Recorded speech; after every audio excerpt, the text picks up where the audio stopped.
This is the President of South Africa, Cyril Madlanga Mkhwanazi and others, under case number 136722 of 2025. This is clear for the first applicant in this matter, Mr. As the court is smiling, I apologize for profusely my names and could not make the introductions. My name is Sizwe Party. I appoint my colleague, Mr. Please report. I'm here for the first respondent, the President, together with my other friends, Ms. Dr. Nhlanhla and Ms. Kasana. Thank you. May it please the court, my ladies are here together with my other friend, Ms. Rato and Kitele for the second respondent, Madam Chair. Thank you. Mr. Mpofu, as we indicated to you in chambers, the first one is here on the agency. We're going to give all the parties 15 minutes uninterrupted. You may start. As the court pleases,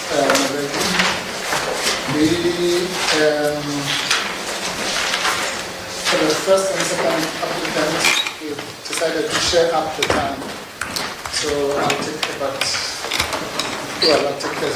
as long as from my learned friend as I need, maybe 5 minutes.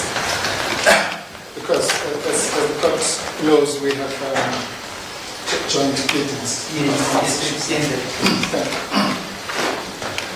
Well, my ladies, I must say that the instruction took everybody here by surprise, but we have to deal with the issue as directed. In our respectful submission, the matter is one of those where what one can say is self-evidently urgent. And we say so for various reasons, but before I even get there, I just want to outline to the court how we got here in the first place, because that's important to contextualize this issue.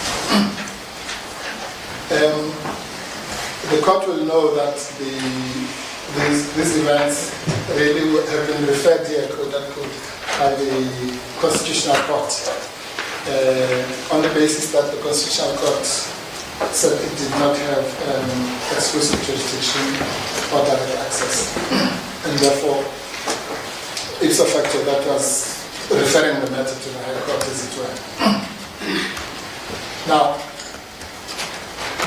that referral to the High Court was on the basis that in the Constitutional Court, agency was not an issue because of what I call the self-evident agency of this matter. So nobody took the point of agency, and I don't have to take the court now because we don't have time, but if you look at the meetings in Bundle B, you'll see that no one, for obvious reasons, took that point. There was a half-hearted point by the first respondent, which was called prematurity. But as we all know, that's not the same thing as agency. Even that prematurity point was abandoned, or at least not added in the Constitutional Court. The second respondent did not contest agency at all, again for obvious reasons. But more importantly, the issue of agency, it's all this court at least can, because this court knows how these things work, can read between the lines from the fact that that decision was made on the basis of direct access or exclusive jurisdiction. That's obviously, if there was an issue of agency, we would not even have reached direct access or exclusive jurisdiction, because as we're doing here, agency is the primary one. So again, the Constitutional Court took it for granted that the matter was urgent. Hence, they proceeded to deal with the issue of exclusive jurisdiction and direct access. Because otherwise you don't even get there if the matter is not. So everyone, the Constitutional Court, the parties, everyone proceeded on the basis that the matter is eligible. Right. So that's in relation to what we call the quote-unquote July events. Then what happens is that on the 30th, as the court knows, we argued the matter on the basis that I've explained. On the 31st, the following day, judgment was granted. And I might just, as an aside, give indications again, talking about reading between the lines. The Constitutional Court does not do things like that, or giving a judgment within 24 hours. But it did, because the matter was obviously urgent. And the Constitutional Court, in my whole experience there, has never given directions for the parties on a Sunday. But that's exactly what it did, because the matter is self-evidently urgent. It gave directions for all of us on a Sunday to say, do this, do that. You've got a copy of that order in your, I can't remember what Sunday it was, but it was a Sunday. So, as I said, everyone, including the Apex Court, proceeded on the basis that the matter is not just urgent, it's extremely urgent. So that's the first point. The second point is that here, or rather, let me finish that point. In relation to the August events, so this is then what happened. Literally the following day after the Concord judgment, was the swearing-in ceremony and all those things that we've seen in the papers within 24 hours of the Concord judgment. And that then kick-started the second leg of this application, which we call, quote-unquote, the August events. And the chronology is quite simple. On the 1st, there's the swearing-in, it's a Friday, right?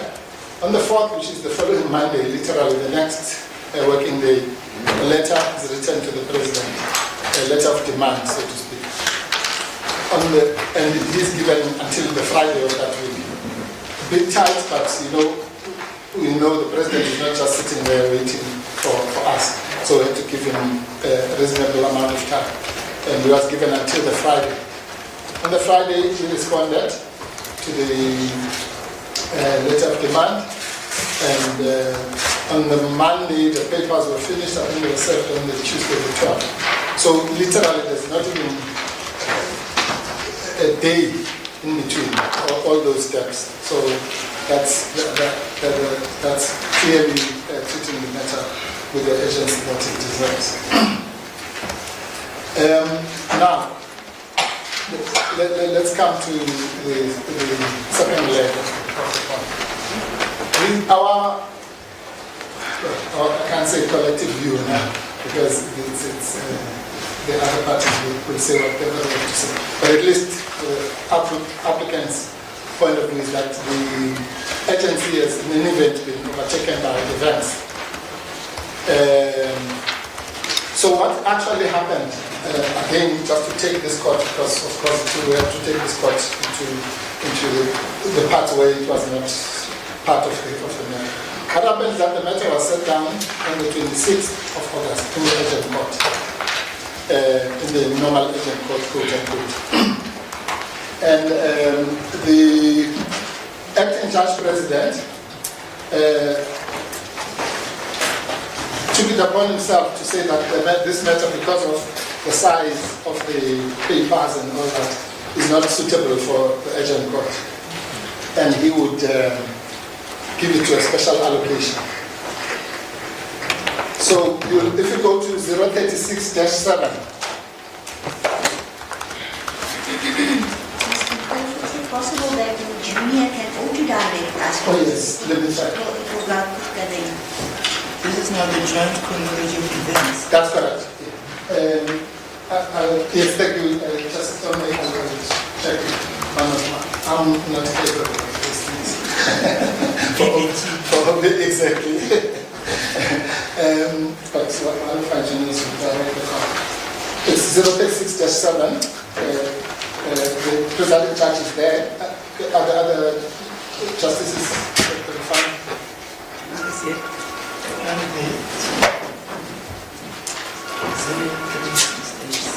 Maybe I'll ask anyone else who will be able to direct.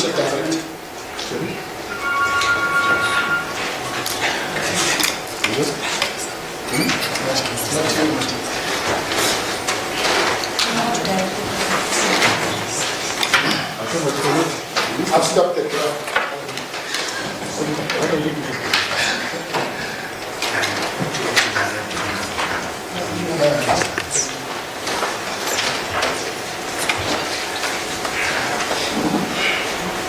Is there anyone who can also direct us? Okay, my juniors are okay. To save time, I'll just read it out, but we'll work out the auto direct in due course. Thank you. It's a short passage. Okay. It says under the item Justice 1, 2, 3, 4 from the bottom, 25 August 2025. Yes. Yes. So this is a joint chronology of the parties, so that again shows that everyone understood what was happening. It says the acting judge president informs the parties that the matter is not suitable for the urgent court and will not be heard on 26 August, and that the matter will be case managed. So it's a clear cut.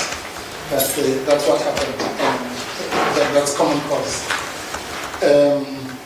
And why did the acting judge president do that? As I say, at least the one reason that he gave us in our case management meeting was the fact that he gave us a bulky, but I'm sure there were many other reasons. So what does that mean? That means the issue of urgency is really not on the cards, because the matter would not have been allocated to 3 judges on a special allocation as a special motion. We would have just said go to urgent court, and then in urgent court on the 26th, whatever, we would have had an argument about.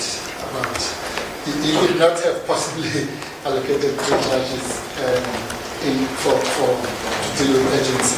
That would have been a waste of judicial resources when there's already an urgent court sitting. So that's the second leg of the thing. So the first leg is the chronology to show that the matter was brought was A, in the court, it was regarded as urgent. B, it was brought urgent in relation to the August events because we had to give the president time. And C, urgency is in any event overtaken by events as said by the acting judge president. D, which is the last point, is this. Forget everything I've said. The matter on its own legs is self-evidently urgent because the 3 events, but remember the principle in 20th Century Fox, which is one of the cases we refer to in our heads. Again, first, to save time, I'll just, no, let me give that reference just in case. You'll find that at page 027-6, which is page 6, Justice, which is paragraph 12 of our heads.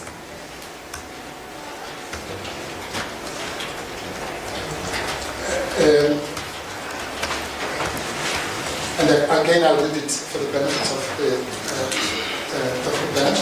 It says, however, before the full court, the technical objection based on urgency has clearly been overtaken by events. Hence, the special allocation to the full court was the point I just made. In the unlikely event, we said, that any party will unreasonably still wish to dispute the self-evident urgency of this application, then submissions will be made based on papers and the principles laid out in the leading cases of 1. Apleni, 2. Secretary of State Capture Commission versus Zuma, and 3. 20th Century Fox. So let me start with 20th Century Fox. 20th Century Fox, the principle laid there, my ladies, is that when we are dealing with urgency, you have to assume, like any other preliminary point, by the way, whether it's jurisdiction or agency or whatever, you have to assume that the facts that are pleaded are true. In other words, That's how you deal with jurisdiction, that's how you deal with agency, that's how you deal with anything. You have to assume that the facts are true for the purposes of agency. Obviously, when you get to the main case, then that assumption falls away. So that's a crucial principle of our law. So now let's come to this method. If you have to assume that everything we have said here is true, then how can the matter not be urgent? If you assume that our entire criminal justice system is in the hands of criminal syndicates, if you assume that the allegations made in the founding affidavit, that the entire, this criminal justice system is a nice sounding phrase, but actually what it means is that criminal syndicates who are living in a mafia state. In other words, criminal syndicates are in charge of the police, the prosecution, and the judiciary. Now, if we have to assume that, as someone put it yesterday, the criminal justice system is on the brink of collapse. So if the criminal justice system itself is on the brink of collapse, it means the whole country is on the brink of collapse, because what will be left? So that's the first issue. The second issue is that the president himself says, and you'll find this in bundle B, I think it's MK2. Bundle B, my ladies, is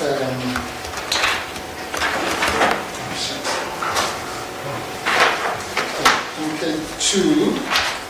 You'll find that at page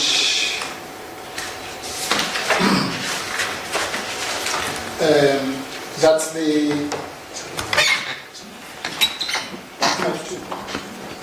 015-42.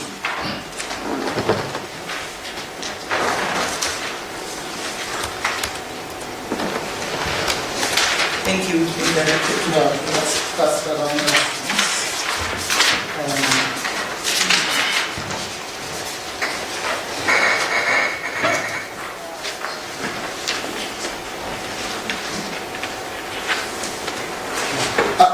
Sorry, for some reason it's not here, but it's the, I'll paraphrase.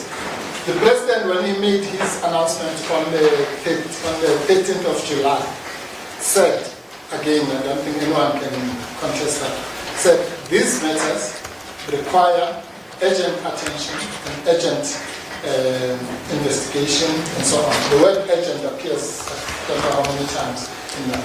And even in his affidavit, answering affidavit, he says, again, I don't think I need to convince the court about that these matters threaten the very security of the state, and therefore they need urgent attention. That's why even on that day, as you are saying, that he had already appointed a commission.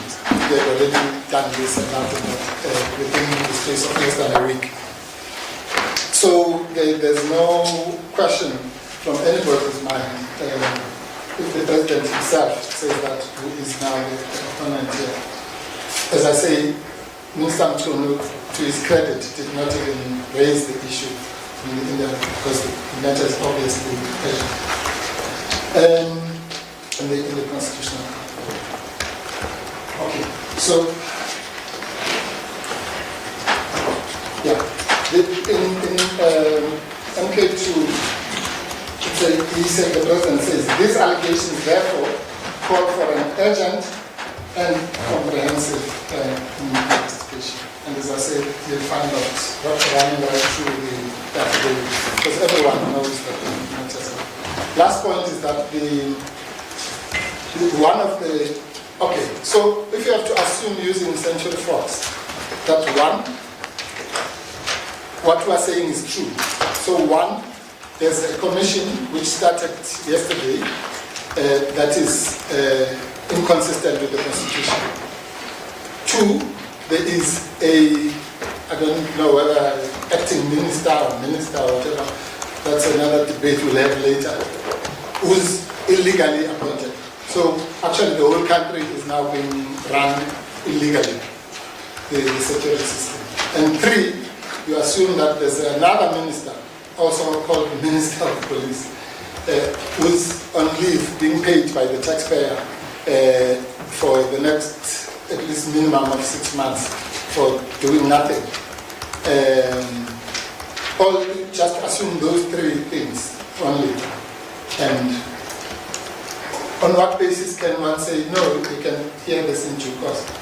What is due course? Due course means February, March next year when the whole commission will be done. 300 million or whatever of taxpayers' money later. Then the court then can say, oh no, 6 months ago this was illegal. What would be the sense of that? So, with the greatest respect,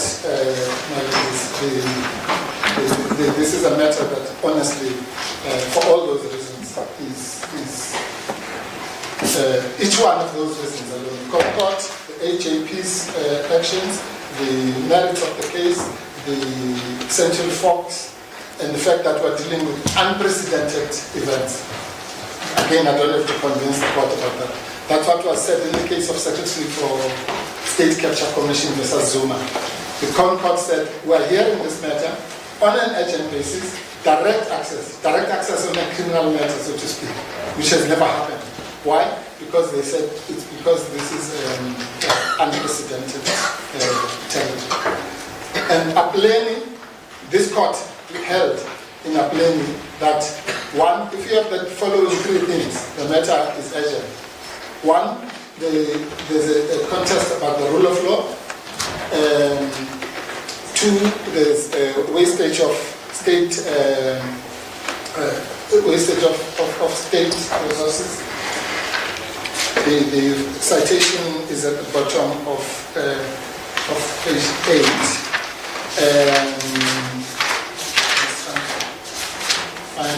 Anyway, this court is familiar with there's allegations of abuse of state power. All of those things are present in this case, 10 times, if you like. In Apleni, it was just a minister. Here we're dealing with the president.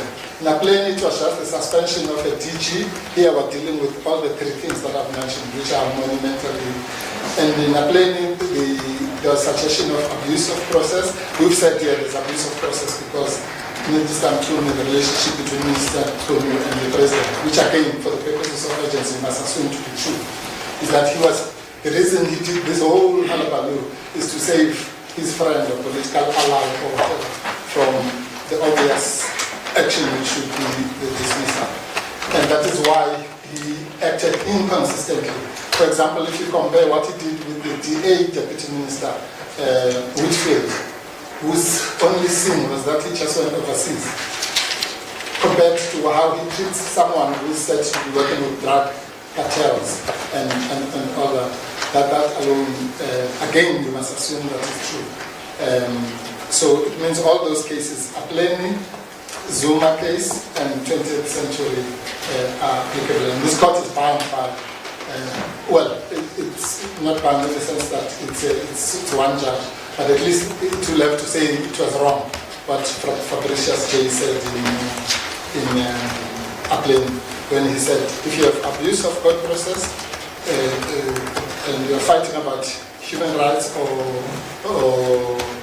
rule of law, there's allegations of abuse of the public purse, then it's urgent. That's what this court said in Apleni, and to be discovered.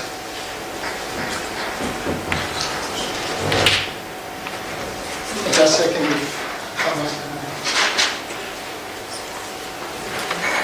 Yes. Well, my little friend is foregoing her time, but she's asking me to do something. Just to refer the court to 02-22.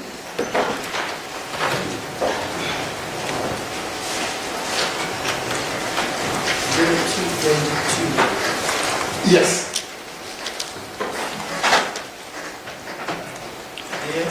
Yes, that's that's where we make the Apleni point in the founding affidavit. So that point was even made in the founding affidavit. You don't just make it in the text. So we say in the the matter falls squarely within the test articulated by this court in appealing in that 1, it involved the multiple violations of human rights of the applicants, their supporters, and the public at large. That's the allegation. 2, that there are serious allegations of bias, improper motive, abuse of state power, and on part of the president. And 3, that there are serious allegations of the unnecessary waste of taxpayers' money and public resources. So the point is made squarely in the founding affidavit itself. On that point. So all in all, for all the 5, 6 or whatever number of reasons, standing alone, let alone cumulatively considered, the matter is, the president or a reasonable president of any country should want to know as soon as possible whether he's wasting 150 million, 300 million of money, whether his appointment of a minister is legal or illegal, or whether his placement of someone on special leave is legal or illegal. Surely. But forget the president. 60 million people also want to know this. Because it's their money that would be otherwise be wasted. So they want to know, it's legal or it's illegal. There are only 2 options. If it's legal, fine, then it will go carry on. If it's illegal, then it must be stopped at the earliest possible time, because that's our money. It might be small money to other people, but 150 million, which is the minimum budget, is a lot of money. And since my learned friend has given me, let me make this point, because it's very important. One of the allegations that is made in the merits is that the minister, Mr. Madlangela's client, interfered and took 121 dockets from the political killings team away from investigation to be stored in Gauteng for some strange reason. Now, just that alone, it's easy to sit here in air-conditioned rooms and just look at it like that. But if you are one of the air conditioning, it's supposed to be an air-conditioned room. It's easy to do that on a serious note. But just think, let's just pause and be human for a minute. Imagine that one of those dockets, of those people who were killed in the political killing stars team, is your brother, your mother, your aunt, and that person was killed. 121 dead bodies minimum. Maybe some of the dockets have more than one dead person. Aren't you getting into the merits? No. I've just explained how 20th Century Fox says you must get into the merits. You must actually assume that they are true. So how else? If 20th Century Fox says for the purposes of agency, you have to assume that the merits are true. So there's no escaping the merits. So the agency is only in relation to the merits. Now the point I'm making is that if you were one of those victims of somebody who was killed, and the police, through crime syndicates, took your docket away, and that the investigation is not happening, and we come here and we say, oh, that's not urgent. We must just deal with it. We'll see you next year. That is what we're dealing with in this particular case. Apart from the fact that the whole country would like to know what is happening, but there's a human factor for mothers, aunts, uncles, and one of the TV stations did a great job by going to those families and speaking to them in the last 2 weeks, and literally humanizing this whole thing, because we just think 121 dockets. No, these are human beings like you and me, and their medical dockets have been stolen or taken by drug lords. And we say, no, it's not urgent. They must just arrange it. Those are the submissions for this. Just to clarify something. Okay, yes. I prioritize the bench. Before my sisters come with their questions, just to clarify the process. Yes. In all matters that are filed as urgent applications, once the pages are more than 500, the matters are referred to the DJP. Yes. For special allocations. The only difference with this case is that he allocated 3 judges. Yes. But that doesn't mean that when he does that, it means that the judges or the judge who's going to hear those matters doesn't have to deal with agency. No. I just wanted to clarify No, that. absolutely. No. No, that's definitely not our submission. I mean, if it was our submission, we would be saying, what are you asking? No, the court is entitled to raise this. Our learned friends are entitled to raise it as well. There's nobody says just because a matter, simply because a matter is special. We've done that, I've done that 100 times in this court, of referring matters to the DJP, and then it's brought here. In fact, one of the biggest matters, which we are going to refer to in the merits, had to do with another commission. We came here, and the matter was specially allocated to, I think it was the judge president himself. That was the matter about the State Capture Commission. And the parties we still argued urgency. I was the first one to that. No, that's not our in fact, Just be clear on yes, no, we're clear. In fact, I can even refer your ladyship specifically to the same thing that happened last week. In the Sibia matter. The Sibia matter was specially allocated by yourself at TJP to the full court, and the judgment came about 2 days ago, a few days ago. And in paragraph 4 of that judgment, Davis J. here refers to that. He says the matter was referred to the ATJP, it was referred here, and therefore agency was no longer an issue. He says it in that matter. So I'm quite clear on how the process works. The point we're making is that it was clear. In fact, I might say this from the bar if my learned friends don't object.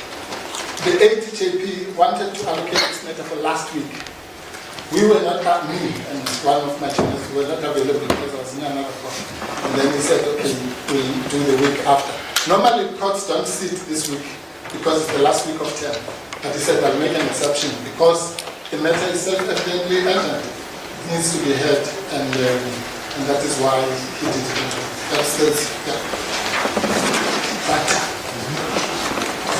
I just want to understand, I think everyone in this country agrees that the situation is urgent. But Yes. does that render this specific application urgent? Yeah. Okay, yes, I understand the question. Yes. Justice told me. Yes, you can't divorce the situation from this matter, because this matter is about bringing the situation to be adjudicated by a court of law. So what the situation is, which is that we need to know as a matter of agency from a court of law. That is why the matter was brought as a matter of agency to the Apex Court in the first place. Because it needs to, we need to know, as I said, Justice Tormey, at the moment it's 50-50. It's either legal or illegal. But that's the very question that the country needs to know as soon as possible. Because otherwise, if we know that answer to that question in March or April next year, we might as well not know it. Because by then we'll have spent hundreds of millions of rand. We might as well, the so-called special leave would have proceeded unabated with drivers, air travel, free this and free that, free housing, free accommodation, and then next year you say, no, you should not have had those privileges at the taxpayer's expense. That would be the point of that. So that's my answer, short answer to Justice Tony, is that the two things are inextricably and symbiotically intertwined. And if we can get back to the Constitutional Court, you would agree with me that in order for the Constitutional Court to come to any conclusion, the first thing that they have to decide is whether they have exclusive jurisdiction and whether direct access should be allowed. So it seems to me quite evident that they did not decide the question of urgency. Yes. Thank you, Justice Tony. We know what together. They did not decide the question of urgency because nobody raised it. Because everyone assumed that the matter was urgent. So it works like this, as you know, Justice Tony. If I come here for a matter that should have been in Devon, and I say I'm raising jurisdiction, your question, if you are sitting in the urgent court, Mr. Mpofu, assume everything you say is correct, but why are you in the urgent court? Because this thing happened 100 years ago. So urgency is the primary question. So if the Constitutional Court was of the view that the matter was not urgent, it would not have dealt with jurisdiction or direct access. But aren't we speculating? Because No. as far as I understand it, and please correct me if I'm wrong, Yes. they didn't give reasons. We are still waiting for the reasons. Yes, correct. So all we know is what the order says, and the order says the direct, Exclusive we do not jurisdiction. have exclusive jurisdiction and Direct access. the application for direct access was refused. Yes. So this court will have to decide on its own whether this application is urgent. There's nothing to deter this court from deciding that. No.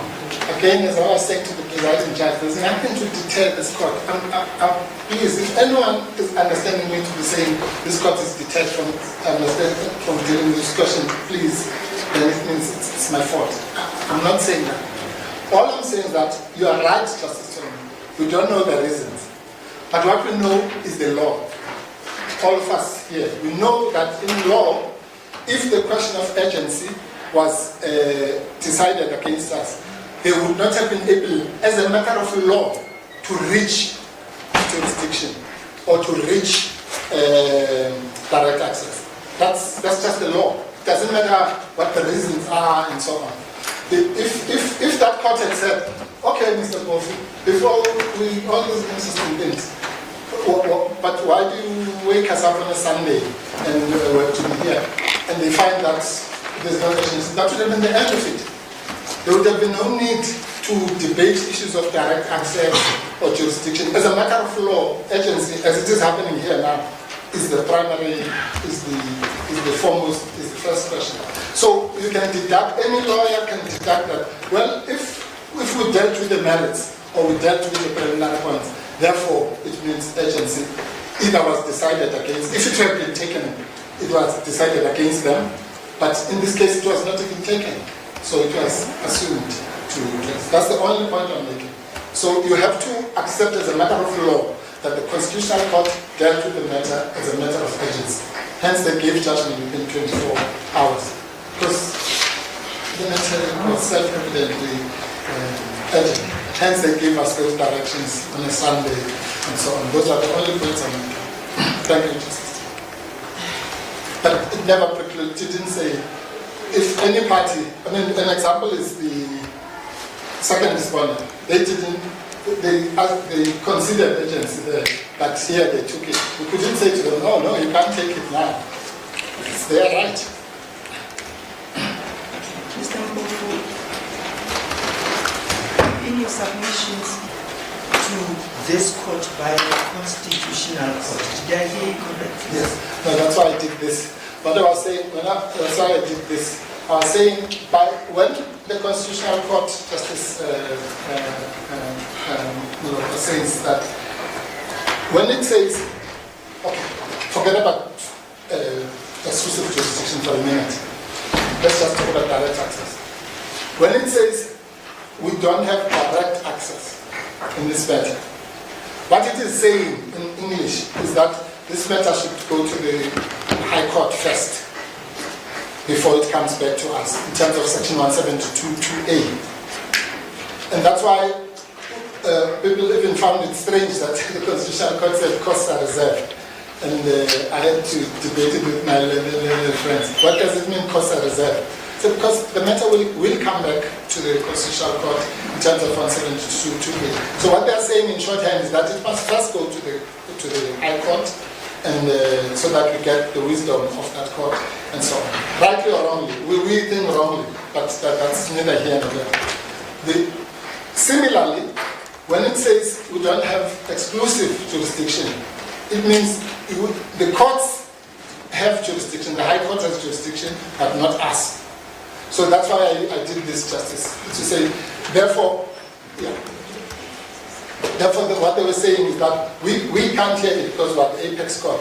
We can't hear it. In fact, the full sentence is, when we talk about directors, we cannot hear this matter as a court of first instance. That's really what they're saying. We'll hear it as a matter of second or third instance.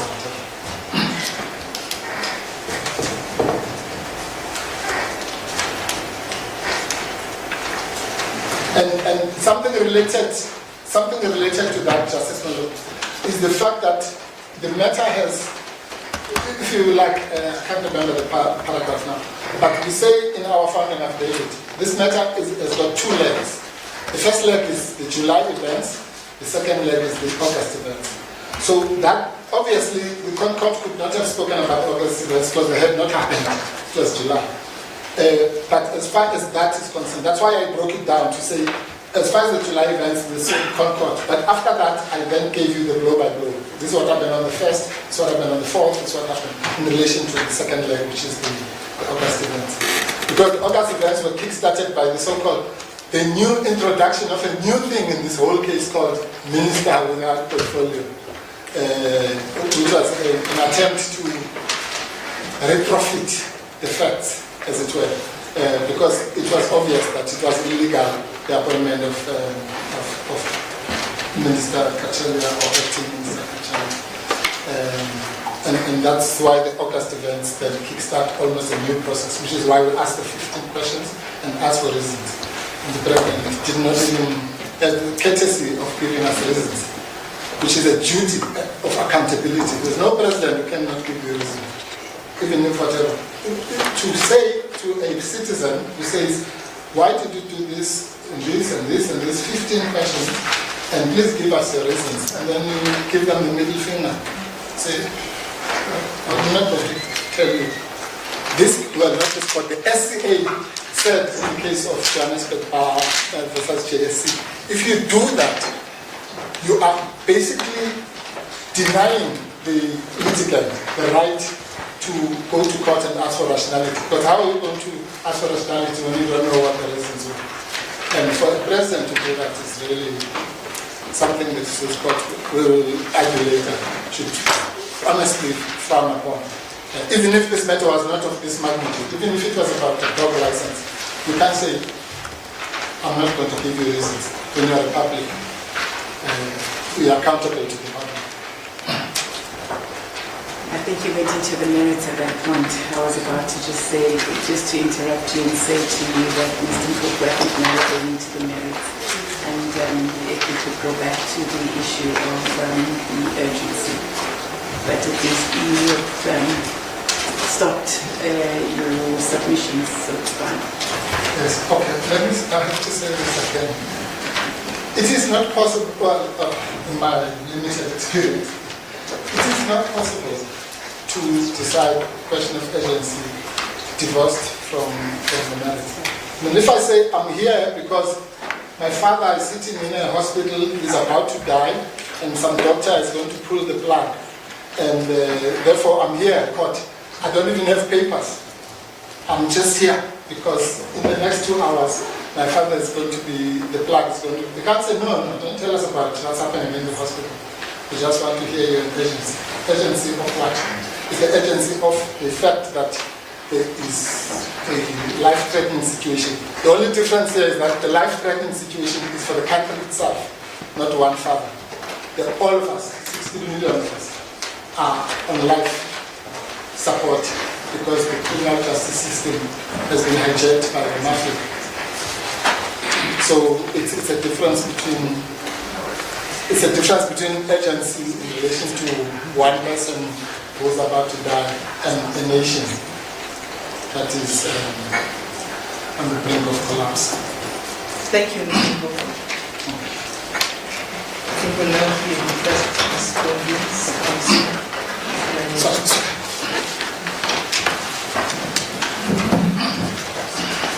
Thank you, Justice. Just to clarify the first point, that agency was squarely raised by the first respondent in this court.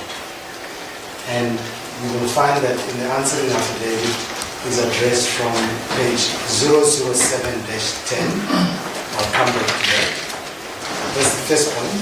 And it was never abandoned.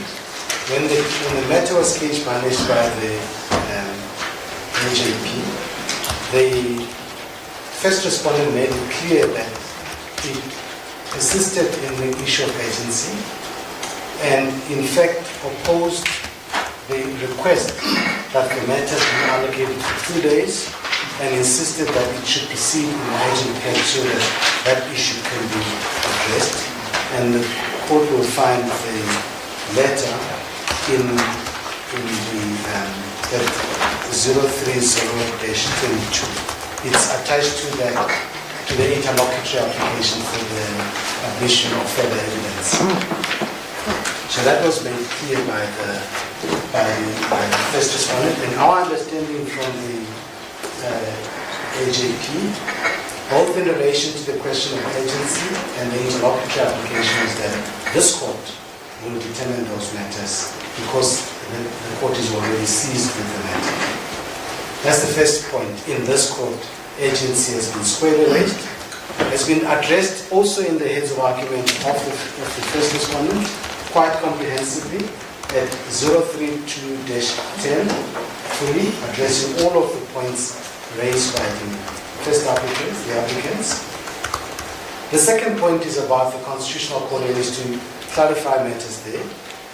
The question of agency in the Constitutional Court was argued by the first respondent as part of the direct access application.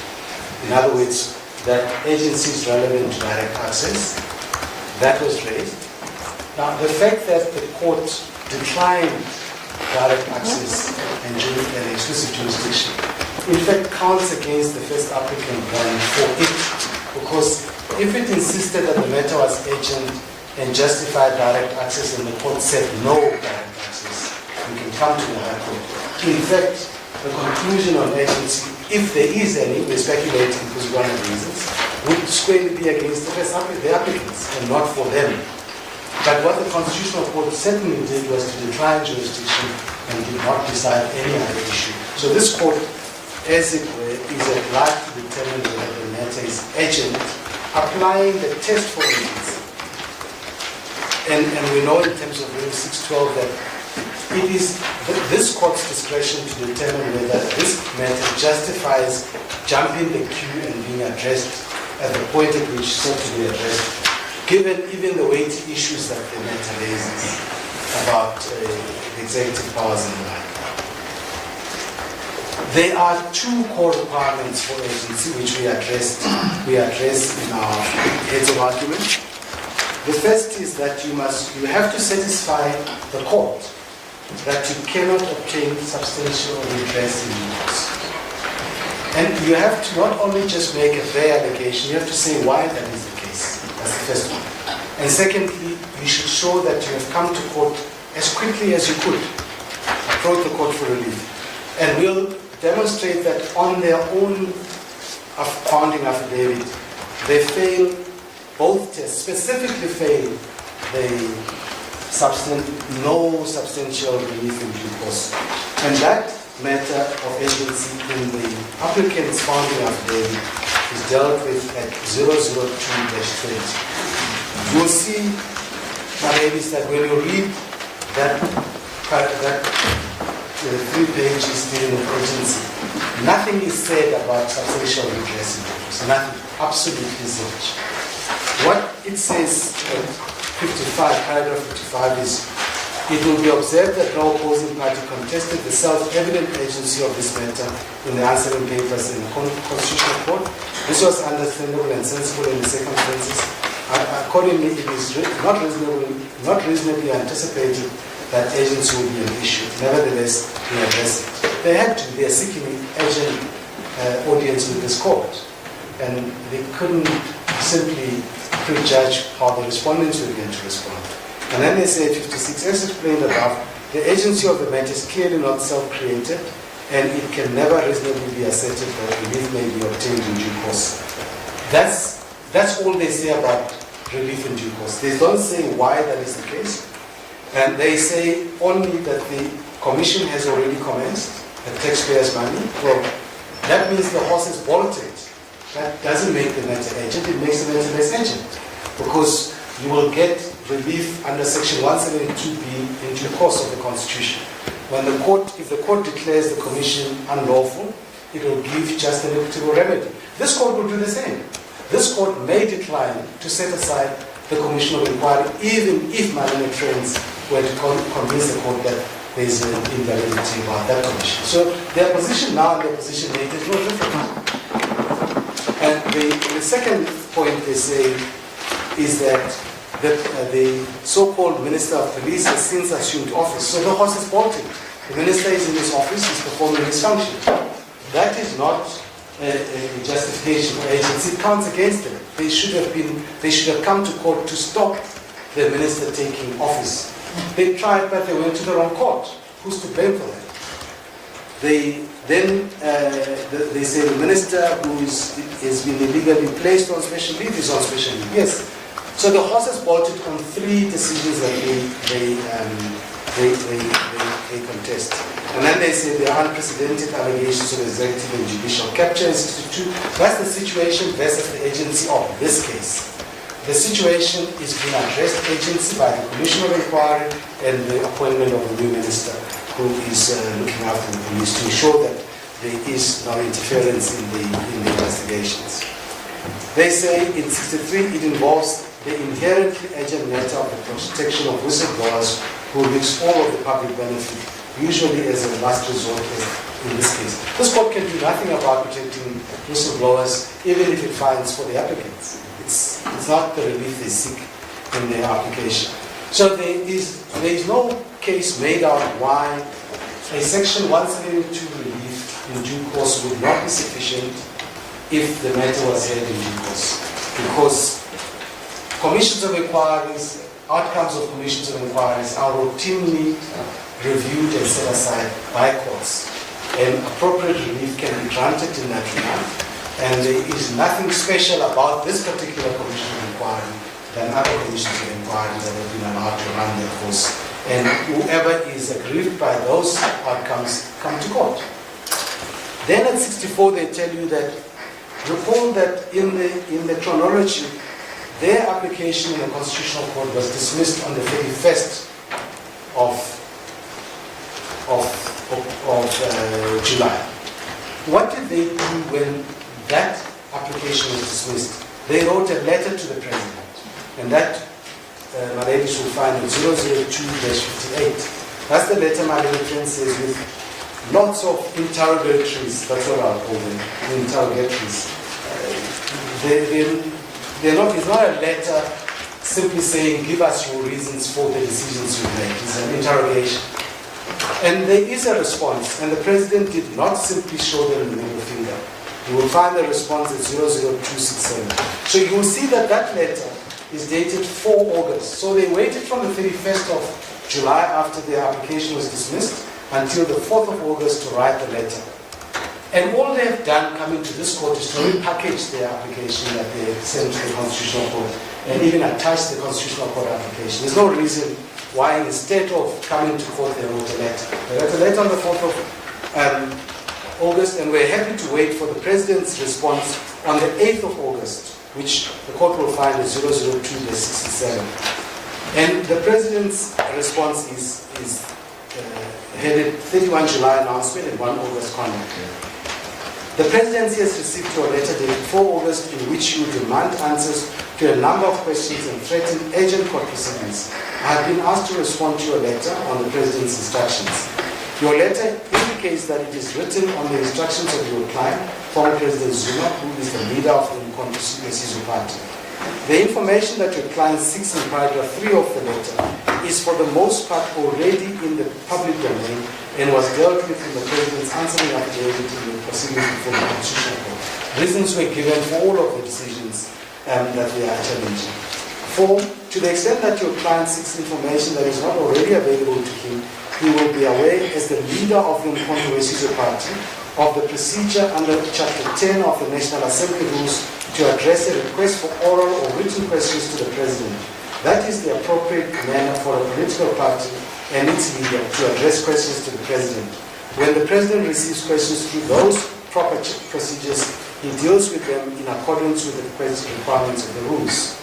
5, in any event, it is unclear on what basis the questions are being asked, because in paragraph 4 of your letter, you make it clear that irrespective of any answers that the President may give to the questions, your client has already concluded that his conduct was unlawful. So they didn't need the answers to come to this court. Furthermore, the President shall not comply with the demands in paragraph 5 of your letter. He stands by the reasons for his decisions as recorded in his answering affidavit in the proceedings before the Constitutional Court. The decisions were lawful, rational, and consistent with the President's constitutional duties. Finally, there is no basis for urgent court proceedings to be instituted at this stage. In the event that your client nonetheless proceeds to do so, any such application will be opposed at that very stage. And then the application was only launched, I think, on the 12th of August. So from the 31st of July, when the Constitutional Court application was dismissed, they waited to the 12th of August to launch the self-same application, just properly adapted for this court. So we submit that both on substantial redress in due course and on approaching a court as quickly as you can, they fail. Then they rely on the Apleni judgment. They say, well, the Apleni judgment says you can allege abuse of state resources, you can allege breach of rights, and that's enough. Three factors, they say, that's enough to justify agents. But reliance on Apleni is really unhelpful for the applicant. When we deal with that at 032-16, that in Apleni, the court held that the matter was inherently urgent because it involved multiple violations of human rights of the applicants, their supporters and the public at large. There are serious allegations of bias, improper motives, and abuse of state power on the part of the President, and there are serious allegations of the unnecessary waste of taxpayers' money and public resources. So the applicant's case in Apleni was partly predicated on a contention that there were essential functions at the department that demanded specialized expertise and institutional memory, and that could not adequately be discharged by an acting DG, so the DG must be restored. He also alleged that substantial government projects at the department faced delays and impediments due to the institutional instability precipitated by his suspension, and that the minister exceeded her authority and deliberately sought to remove him as the DG. He thus argued that the immediate setting aside of his suspension was imperative. That's in paragraph 24, we summarize it. The facts here are different. Here there's questions about whether the President had the power to place a minister on suspension and the power to appoint an acting minister, or what we call a minister without portfolio, and they don't understand what that is. Or, and in relation to the Commission of Inquiry, it's not a question of that the President didn't have the powers, it is that it was an irrational exercise of the powers. So you don't have a basis, as in Apleni, that the institutional memory is required and expertise is required, otherwise the functions of the department are not able to be carried out, and there's institutional instability. They merely want to rely on rights, the breach of rights, and what they call abuse of power, but that's merely exercising a power one doesn't have. It's not an abuse, it's just you acted out of violence. And the cases that have decided that the mere breach of constitutional rights on its own is not justification for urgency are referred to in our heads at 032-18 and at footnote 34 and 35. 34 is Hots and others versus University of Cape Town at paragraph 15, and Moyani versus Ramaphosa and others at paragraph 33. All of those make it clear that there is no there is no inherent agency just because you've alleged a breach of rights. So that covers the question of agency, and I refer the court to where we deal with it in the answering affidavit, because the answering affidavit deals with it fully and also deals with the correspondence that I read to the court. And we would submit that in the discretion of the court, this is a matter which ought not to take the court's time in the agent role, because this is allocated on an agent basis, where this court must decide whether this agency, the applicants have failed to meet the requirements for agency, and the court can refuse to hear the matter by either striking it off the roll or dismissing it, and the parties can roll it for hearing in the course. Thank you.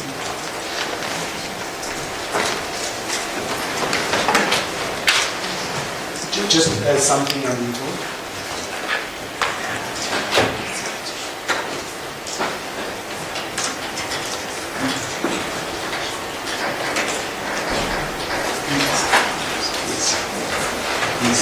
Just to complete the point about substantial redress in due course, the court will be familiar with the case of Nasana, where the Constitutional Court ultimately ordered repayments of salaries that were unlawfully paid.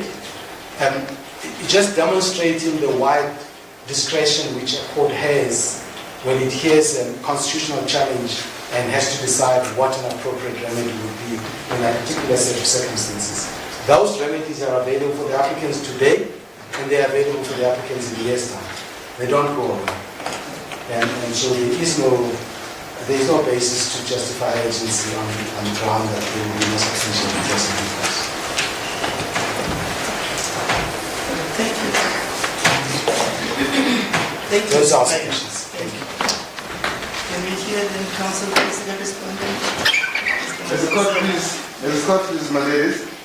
My learned friend Mr. Manage has taken the steam out of my argument with reference to the fact that there is a redress in due course with reference to the case in Nasana. I will not address that issue any more than he has already done. I confine myself to 3 issues which are foreshadowed in our answering affidavit at folder 17, page 17, in the answering affidavit pages 22 to 36. You want me to come and sit there? Oh, okay, yes.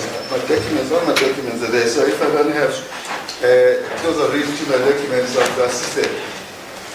So the arguments about agency on behalf of the second respondent are foreshadowed in folder 17, pages 10 to page 14, paragraph 22 to 36 of the answering affidavit. It is correct that under the rubric of agency, we would like to address 4 issues which have been raised. The first issue which we raised in the answering affidavit is that agency in this court has dissipated from the agency that once was in the Constitutional Court.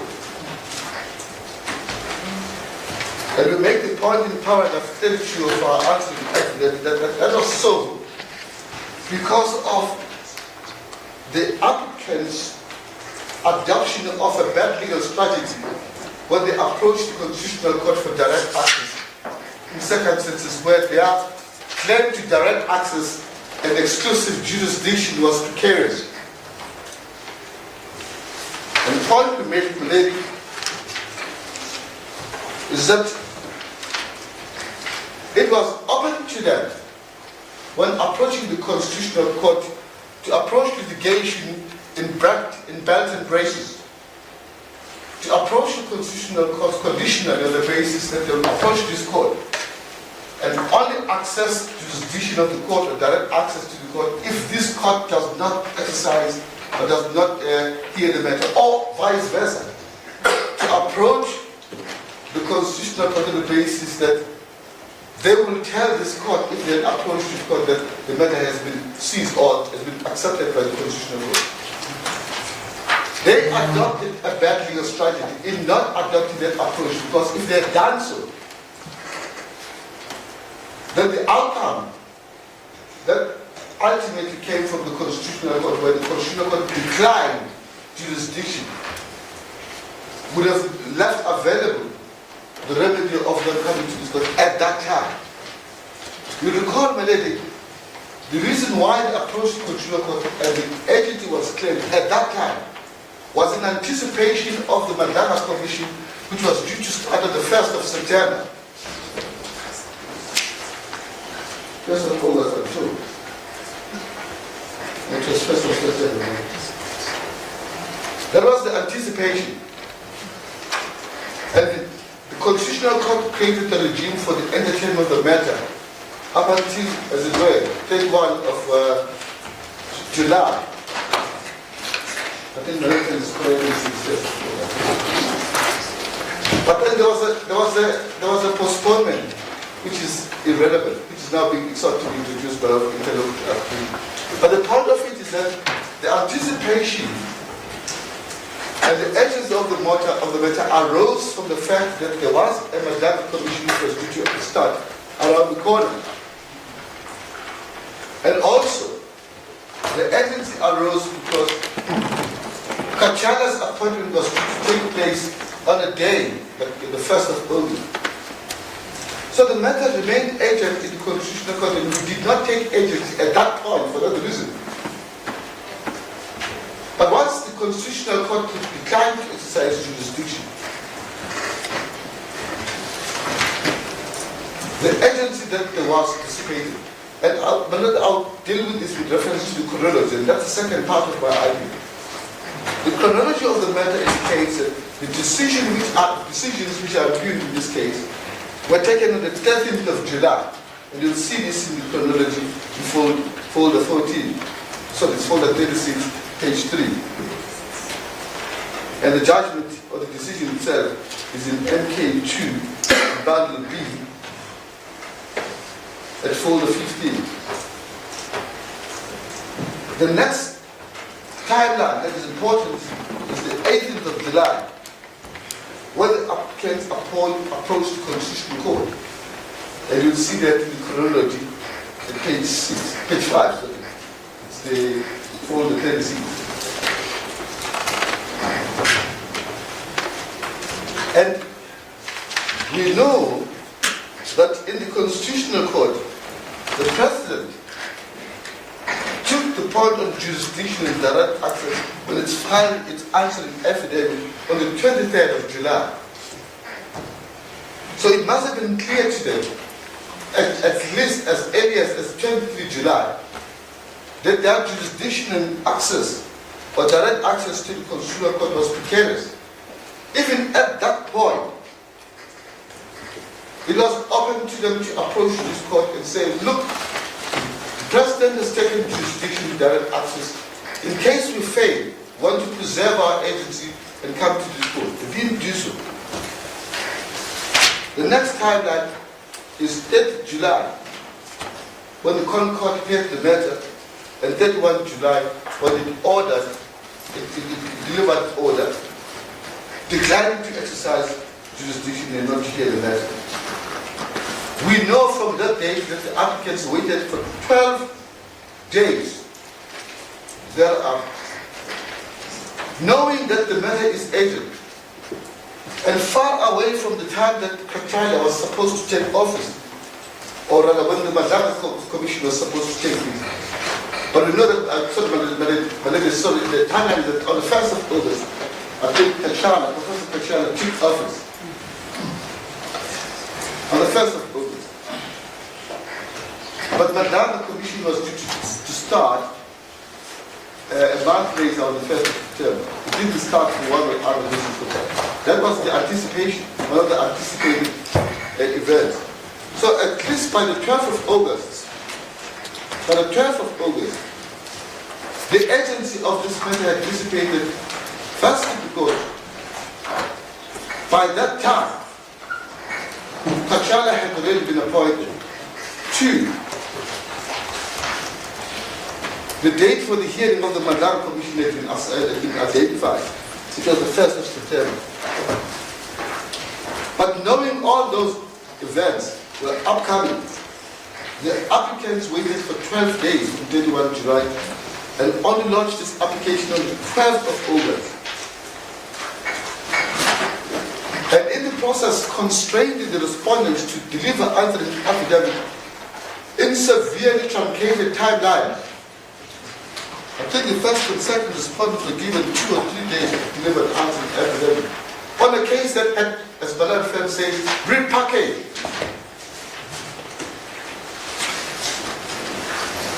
It was not, and we submit, it was not open to the court to allow the applicants to do this and to travel without explanation why such truncated timeline should be observed and imposed on the respondent to answer this case. The result is that something was done by the respondents to try and meet with the timelines and the facts which needed to be placed on record. As now turns out, reference to the interlocutor application had not been placed on record. So it is unfair for the respondents to have been placed in this impossible position to answer a big case like this in severely truncated timeline without an explanation why this matter should be dealt with on a daily basis. So my ladies, you are right when you say this case must be decided first and foremost on whether it is agent or not, given the circumstances which have come before now when the matter was litigated. Not only before now when the matter was litigated in this court, but also how the matter was litigated in the Constitutional Court. Agency raises its argument in this case.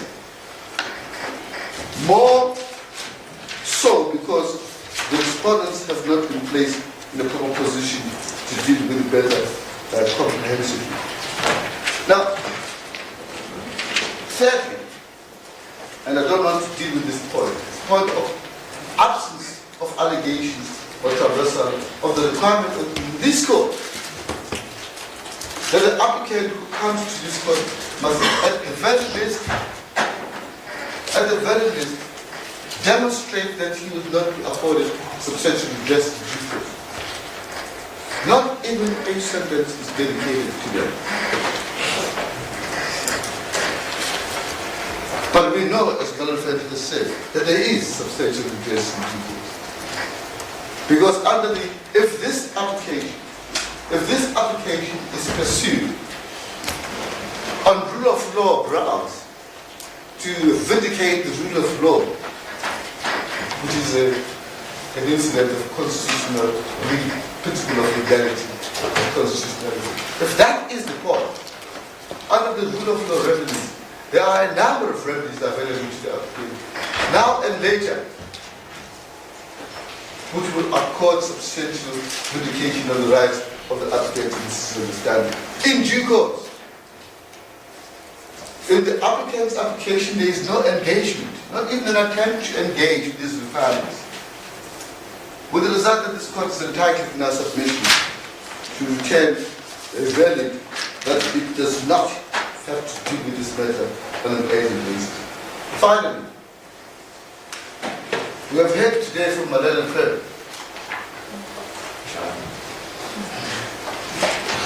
that reliance is made to the 121 dockets which were removed from the political task teams by the minister as a basis for agency. They say that's abuse of court. That you will not find in the founding affidavit.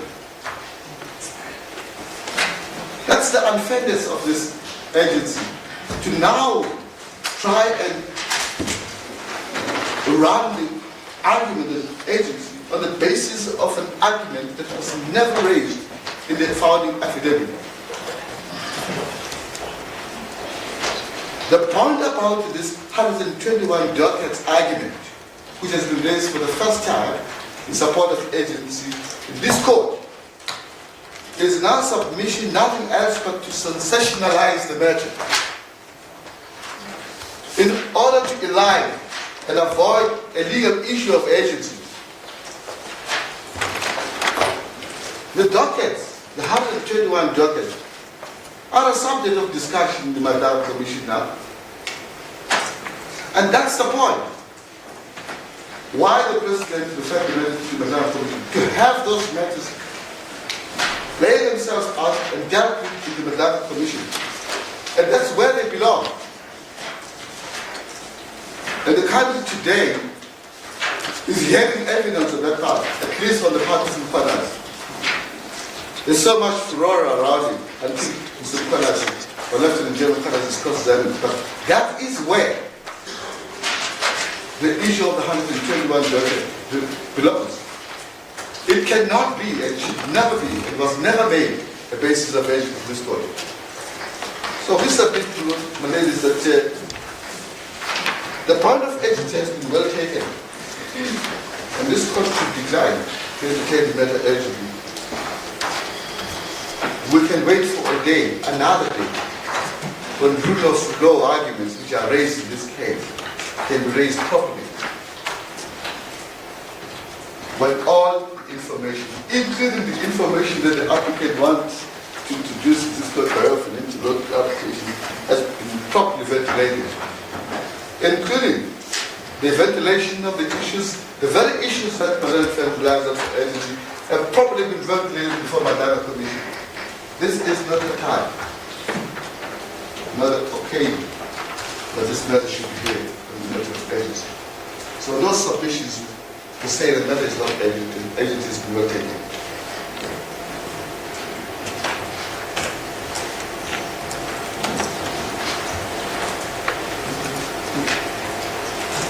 Thank you, Madam Sir. I'm very used to not being asked questions.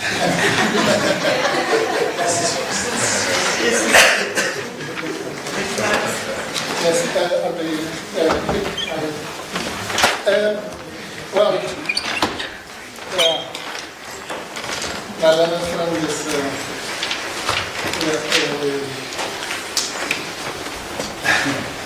anyway, let me just deal with this first, just the factual misrepresentations, so that we get that out of the way.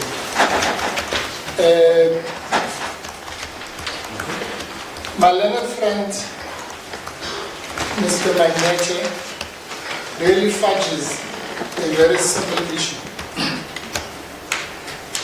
by clever lawyering. So he says that the issue of agency was raised in the Concord. Well, that's simply not true. You must just look at their answering affidavits in the Constitutional Court, both of them, and look for the word agency. You won't find it. Because Mr. Matotela, as he correctly points out, considered agency openly, and Mr. Mainete simply failed to raise it. That's it. So the reality is this: it doesn't work the way he's trying. It's actually a very creative argument. So he's saying, because one of the factors when we deal with direct access is the importance of the matter and its agency and so on. So somewhere there was hidden. When they said there's no direct access, they meant also that there's no agency. But that argument doesn't work if you think about it. Because what he has forgotten is that direct access is all in the Constitutional Court, is always argued in the alternative. So you start by saying this court has exclusive jurisdiction. But if I'm wrong, then direct access. So the court would not have reached the exclusive jurisdiction if what my learned friend is saying, let's forget about direct access. Let's assume we didn't even ask for direct access. The court there would not have even reached the exclusive jurisdiction if it thought the matter was not urgent. So his argument falls flat, creative, as it was intended to be. Then he says, which is not true, and my learned friend knows this, he says the reasons that we asked for in our letter of the 4th of August,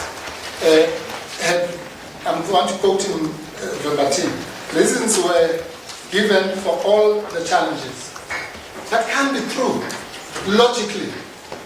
How could the president on the 20-something of July have given us reasons about what was going to happen on the 1st, but the minister of that portfolio, the swearing in, the change of titles, and all the things we complain about. How could you, unless if the president is a sangom, that we knew that on the 1st of August there'll be all these other things that are happening. It's impossible. That's why we were asking the questions. Because we're saying, this is now what has happened, tell us A, B, C, D, or whatever. So that's just simply false.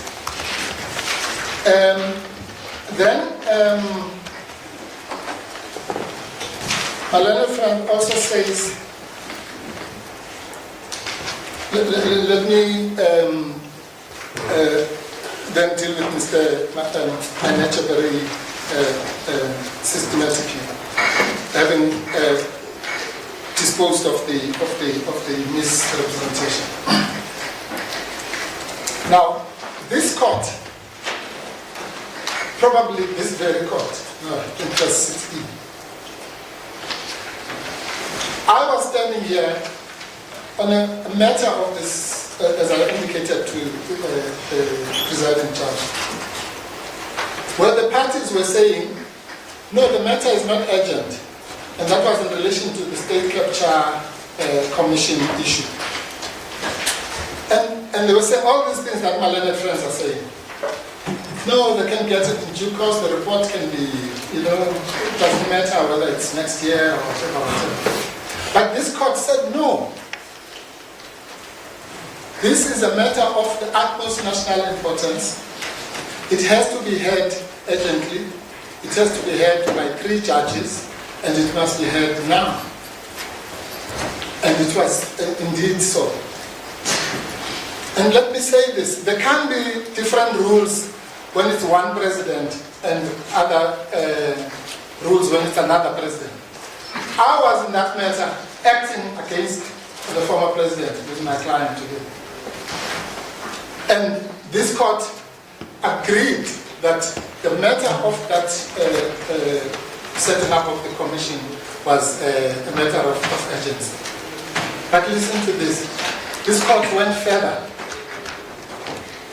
For the first time, and I argued that standing here upstairs, this court imposed punitive cost orders for the first time against the president on the basis that it was self-evident that the matter is urgent for the country, and yet incidentally were taking the same points that we're taking now, or rather, they were taking the same point we're taking now, of the conflict of interest in relation to whether, in this case we're saying whether Justice Madlanga can sit as a judge who's also part of the accused institutions. In that case it was whether the president can appoint that commission when his son and himself and so on. So the issues were the same. Sorry to interrupt you, but just for clarity, was that matter brought in the urgent court? Yes, it was judged for I know exactly. Brought in the in the normal urgent court. Yes. In fact, it was not even urgent. I remember Justice told me it was what we call super urgent. I slept for 1 hour that day. We did the papers the whole night and drove here, and Judge Fourie was sitting in the urgent court. And Judge Fourie said, well, this matter I'm going to refer to the DJP then, I think, or AJP, or JP, I'm not sure. As a result, to cut a long story short, Justice told me, as a result, Judge Fourie was one of the 3 judges. So once the allocation was done, it was then chaired by or presided over by the JP, then it was Judge Fourie, I can't remember the 3rd judge, I think it was Judge Parachovitz was the 3rd one. So it was exactly this situation. And the special allocation, and as I was explaining to the presiding judge, that didn't mean they abandoned urgency, neither did it mean the court must not hear it. So we argued it. But the court, I'm saying, the court went further and imposed punitive costs against that president because what president can say a matter of this magnitude? What president really? What president can do that? Say the matter of this magnitude must not be clarified as a matter of urgency. I don't think there is such a person. Because that thing we were dealing with there about some rendezvous that were built in a rural area, compared to what we're dealing with here, is just chalk and cheese.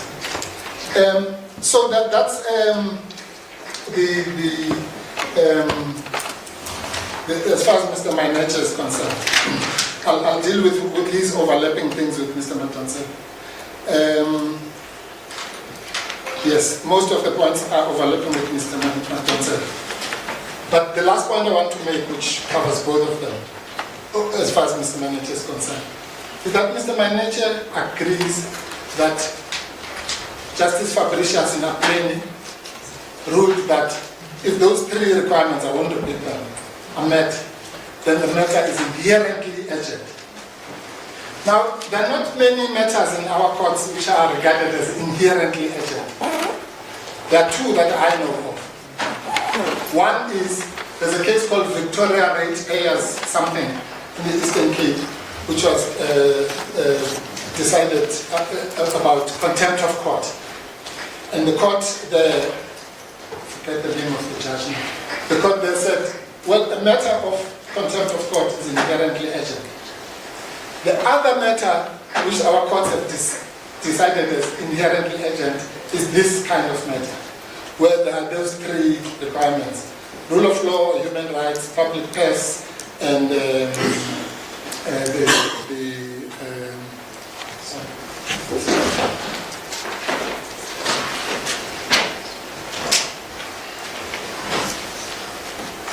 yes. So it was not all these things Mr. Manager is telling you about the DG had to go and do this and that. That's irrelevant. This is all that Justice Fabricius said. I hold that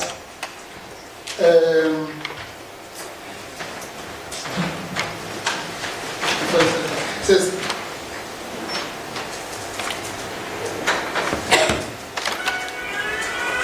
where allegations are made, right, which goes back to this question about the merits. The allegations are obviously made in the merits.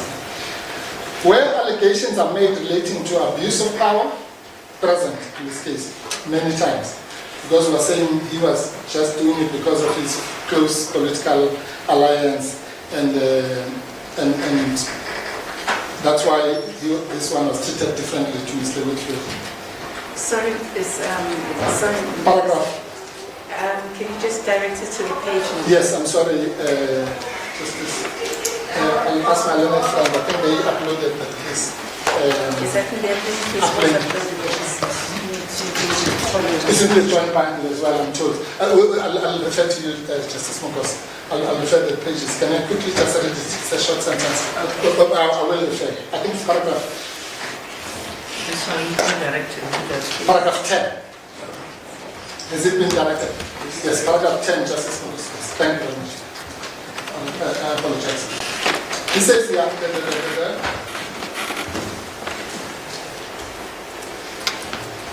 yeah. Bottom of paragraph 12. It's 040-1132. Where allegations are made relating to abuse of power by a minister, not even a president, or other public official, obviously, which may impact upon the rule of law, tick, and may have a detrimental impact on the public purse, tick, the relevant relief sought ought normally be urgently considered. So, whether those three are met, that's all he said. He didn't say all these things that Malene Friend was saying. And the question is whether, if those, and I'm saying here, those things are met 100-fold, if you like. All those things. So this court, unless if it's going to find that Aplenyi was wrongly decided, has to follow that very good example, which has been followed countrywide, if I may say. This whole issue was argued in the case I was in Tata a month ago. The Aplenyi test, always, once it applies, the agency is inherently present. So that's as far as Mr. Mainecha is concerned. And maybe the last word on Mr. Mainecha. Mr. Manager says that in this court, and it's correct, in this court they opposed urgency. Very true. But that's exactly the point we've been making, that this is a malafide attempt to avoid the bad merits of this case. That's all it is. And if this court falls for that, where this party is simply dogged in its determination to avoid the merits of this case. And again, with the greatest respect, a president who does that should not be rewarded with another technicality as they did in the Constitutional Court. So having now gotten away with technical arguments in the Constitutional Court, they now had to, because now the issue of jurisdiction was obvious, so they had to find another branch to hold on. When someone is sinking, you just hold on to anything. So they then had to hold on to agency. It's true. Mr. Manager is saying they opposed the special allocation.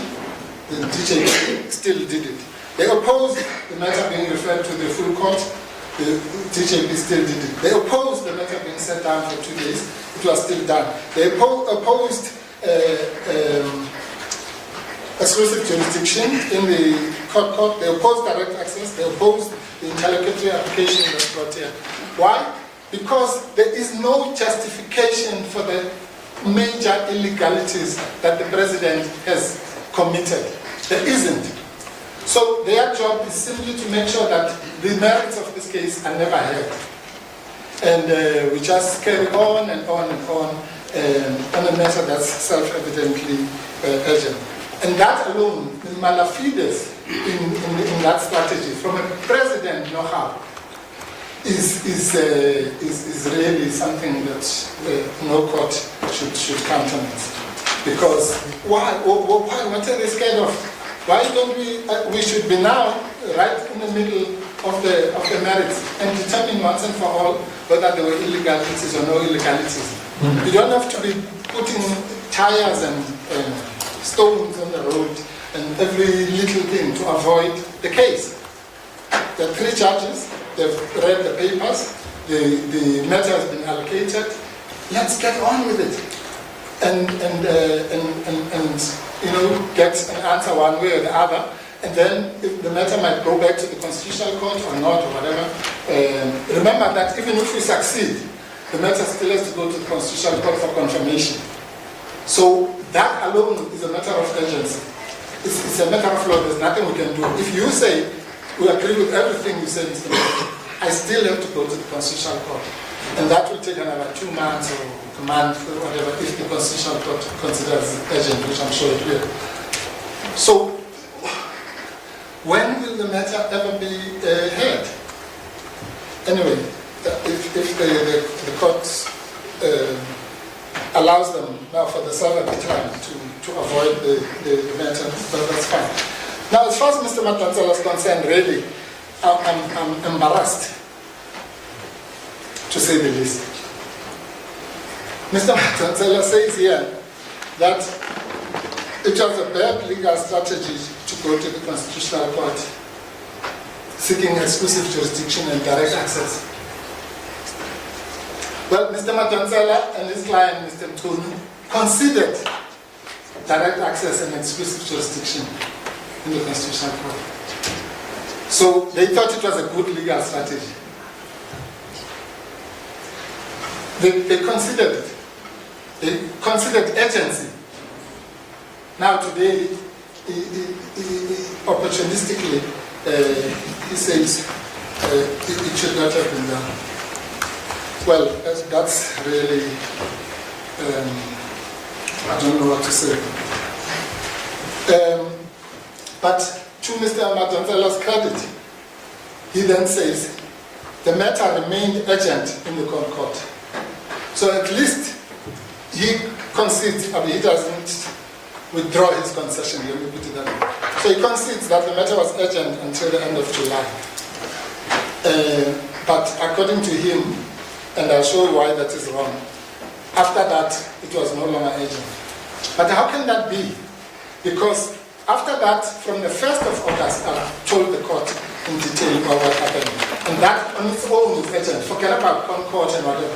Let's just assume everything started on the 1st of August. And there was somebody called Minister Without Portfolio who says, I'm an acting minister, and the president knows he's a minister, and then the media says he's an acting. Nobody knows in this country what to call that person. He doesn't even know himself. At the Interpol, he was called acting minister. He was sitting behind the thing that says acting minister. A week later, he said, no, I'm a minister. I'm not and so on. We all don't know. If you ask anybody in this room, you'll get 3 different answers. Someone will say acting minister, minister of portfolio, or whatever. Why would a president not want that to be clarified by a court of law? Once and for all. Anyway, the next point that Mr. Madlanga comes with, I have never, and I'm not blaming Mr. Madlanga for this, it's probably my ignorance, but I've never heard of this procedure that he has concocted here. That you go to the Constitutional Court and do exclusive jurisdiction and direct access, but you apply here as well, just in case. Where has that ever happened? That's only done in terms of when you do a direct appeal. When you do a direct appeal, then you do a direct appeal because you don't want to miss the 15 days here, then you do a conditional application. But in my entire life, I've never heard of someone going for exclusive jurisdiction and direct access, but have a plan B in some high court. As I say, yeah, maybe it's me. Then Mr. Madlanga says that he actually says this. And again, this time I must give credit to Mr. Manager, because at least he was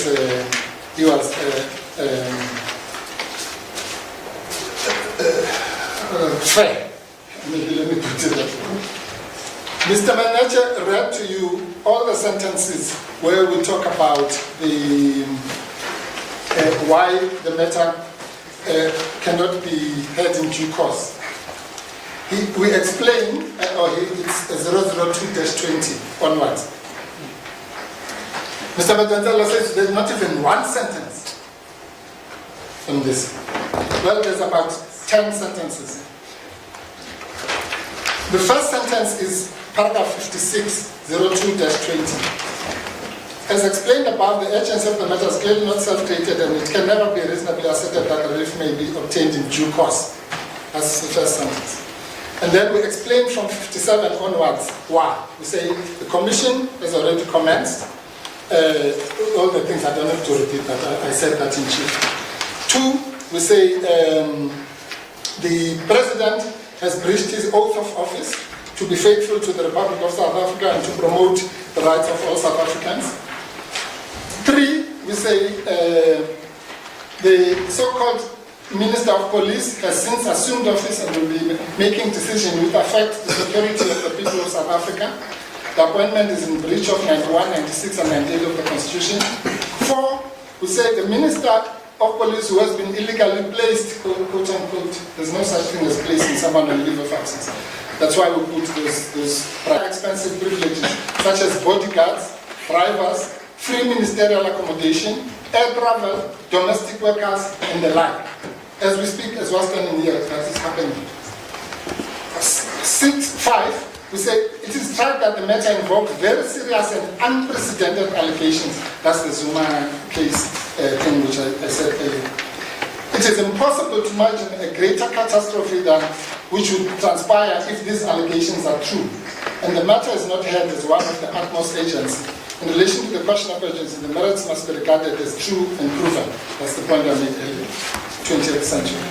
And then 6, we say it involves an inherent urgent matter and the protection of whistleblowers who risk it all for public benefit, usually as a last resort, as in this case. we all know, at least I can say this, I'm sure my friends won't object, that General Mkhwanazi says he tried everything until he had to call that press conference. He went to Parliament, he went to this as a whistleblower. And we say this is not just a normal whistleblower, by the way. This is a police general, something forgotten. This is a police general, and the most forgotten thing, which is in the president's address, is that these are not, he didn't just wake up and make these allegations. He says these are allegations which were made after an investigation by the police trustee. So it's exactly the same situation as the public protector matter I'm talking about in 2017, because public protector Madlanga then had done an investigation and then was coming to this court. So similarly, Justice Mkhwanazi, General Mkhwanazi says we did an investigation. A senior general in the police says we've done an investigation and we find that we live in a mafia state. So that's the reality. And then 7, we then say that we've spoken to the HAP, number 8 to Apleni and so on. I don't have to go through. So for Mr. Madlanga, say not a single sentence has been said. It's just palpably false.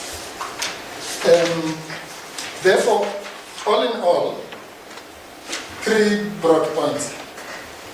1, the matter is, we're all here now, prepared to argue the matter. Full heads have been given, the list of authorities have been given, 3 judges who have read the papers, and the matter must finally go ahead. 2, the manner, and I say this carefully, deliberately, the manner in which the matter has been case managed by the judge president to this point, and the manner in which it was treated by the Constitutional Court, I won't put it higher than that.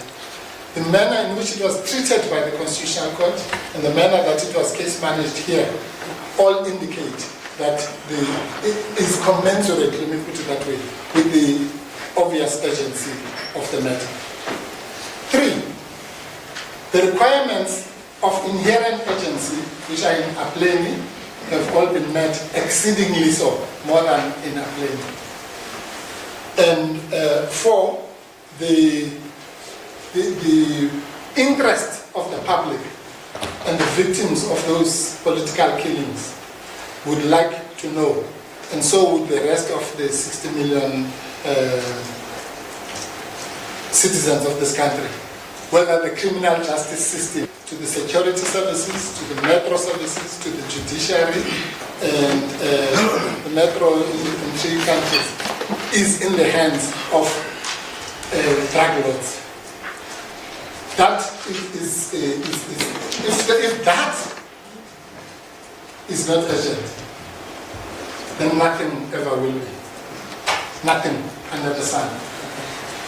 If that, the resolution of those issues is not urgent, then we must just close the urgent court in South Africa, because anything else will just be, if somebody wants to evict me and so on, so what, compared to what we're dealing with here. Then we must just say, Rule 612 is banished. There's no such thing as urgency. Because I'm being serious here. I'd like anybody, I'm inviting anybody who's listening to this, to imagine something that could be more urgent than what we're dealing with. Just try to imagine what, nuclear war, or I don't know. But there's nothing that can be more urgent than the resolution of these issues. If there are, it's hard to imagine. I'm sure there are 1 or 2 things that could be worse, but they are very hard to imagine. But one thing I can tell you before I sit down is that any of the things that are regarded as urgent in all the 9 provinces on a weekly basis cannot compare to what we're dealing with here. Anything. I'm prepared to put money on. Can bring any example of matters that are considered to be urgent. And say compare that to the capture of the police, the capture of the NPA, and the capture of the judiciary. Just compare that if assume for a minute it's true, because for now we have to assume it's true. Forget about what Judge Zondo was dealing with, that was nothing.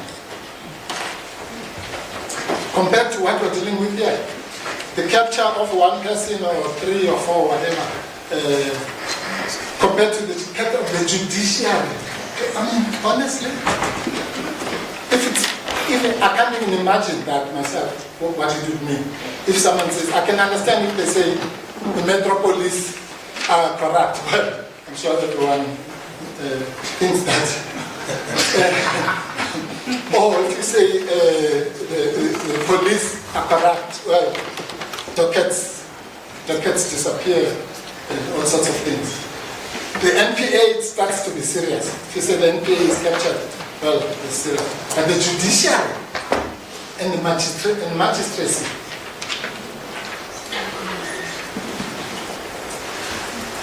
And that's what the president's own terms of reference say. The Madlanga Commission must investigate any member of the judiciary or the magistrate. Any member, everyone. Any. Justice Ines CJ, as long ago as 1926, said the word any means unlimited. If I say any car, I mean all the cars in the country. If I say any member of the judiciary, I mean all the members of the judiciary in the country. And that's the president, not me, who says that. In terms of reference number 4, any member of the judiciary could be in the hands or the pockets of the mafia.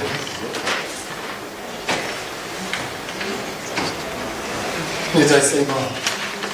But, well, we are, as they say, in the hands of the court. I'm sorry, Justices, I have to address this. I promise is the last one. Mr. Manager has the guts to say that the president, again, he was honest. He says the president did not just give us a middle finger. So he gave us a middle finger and something else. No, did not, we'll play YouTube. They did not just give them the middle finger. But forget it. What is it? Yes, exactly. But assume he didn't say it. I don't want to be bogged down with side issues. But the point of the matter is that the president gave us the middle finger. Because, as I've said, there is no public official who does not have a duty. It was Justice Brandt, J.A., paragraph 44 of the case of Cape Bar Council, I think versus the JSC. I'll get the citation now. I'm sorry, I have to. Sorry, Justice.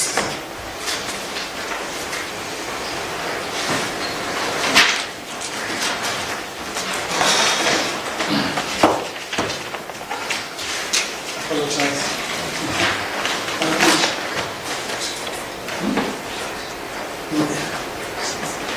040-425. Sorry. Someone direct us to the page. Yes, please. 425, Justices.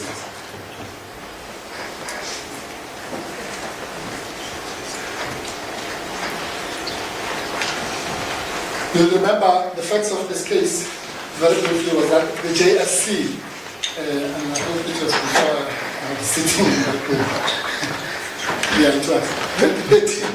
The JSC said, we do interviews for judges, there are sensitive matters and so on. We don't have a duty to give reasons because we have deliberations in camera and what have you and so on and so on. And this is what Judge Brandt said at paragraph 43.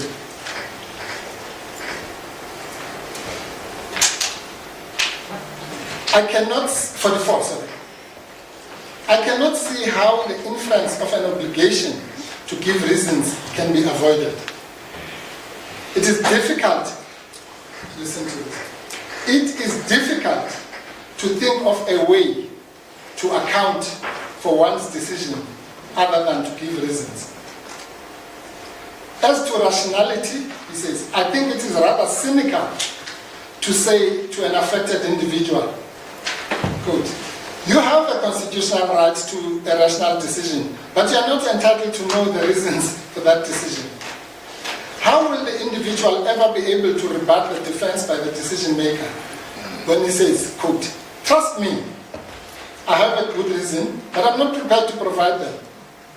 Exemption from giving reasons will therefore almost invariably result in immunity from an irrationality challenge. And then he goes on to say, I believe these same sentiments were expressed by Justice Maholo.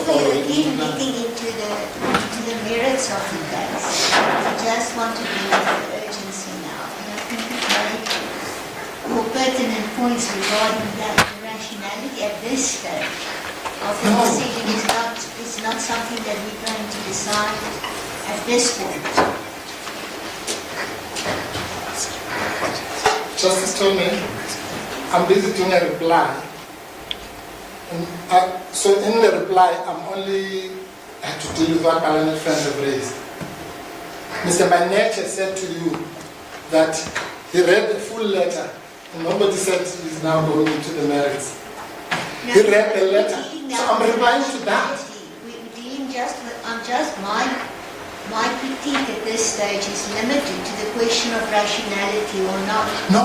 I heard what he said and I'm hearing what you say, but whether it's rational or not will not be determined at this point. Yeah. No, you're right. No, I'm not dealing with rationality, Justice Tony. I'm dealing with the failure to give reasons, not rationality. The fact that Justice Brandt dealt with it is neither here nor there. I'm busy responding. If Mr. Maneche was correct in reading that letter, then I'm entitled to respond to it in reply. I mean, that's the least. Well, obviously, Yes, thank you. reply So I must not read. in deference to what we are dealing with now. Just the urgency, but continue. Well, I'll leave Mr. Maneche's point. No, you don't have to leave the point. Okay. You can continue with the point. Thank you. But just limited to what we're dealing with now, which is the urgencies. Okay, well, I'm limiting it to whatever Mr. Maneche was reading that letter for. Yes. Okay. So, I'm saying that for Mr. Maneche to say to you, justices, firstly, wrongly I've said earlier that the reasons were given even for the things that had not happened is false. But secondly, I'm saying in the letter he read to you, you did not hear a single reason being given. Because the reasons were the failure or refusal to give reasons then falls squarely in this passage that I've just read. That's really all I'm saying. Where the SCA, which is binding on this court, said it is difficult to think of a way to account for one's decision other than to give reasons. That's all. I'm not saying anything more than that. In response to Mr. Maneche. So, if that submission is not allowable, well, then Mr. Maneche's reading of that letter must be struck off. We did allow you to address it. Yes. Thank you. No, thank you, Justices. I think maybe I must just wrap up to say that this matter is inherently urgent on the basis of appeal and on the basis of its public importance. I actually feel embarrassed to even have to explain to the court how grave this matter is. I don't think there's any South African alive who doesn't understand how grave the issues we're dealing with are. And even gravity is an understatement. But I have to make that submission.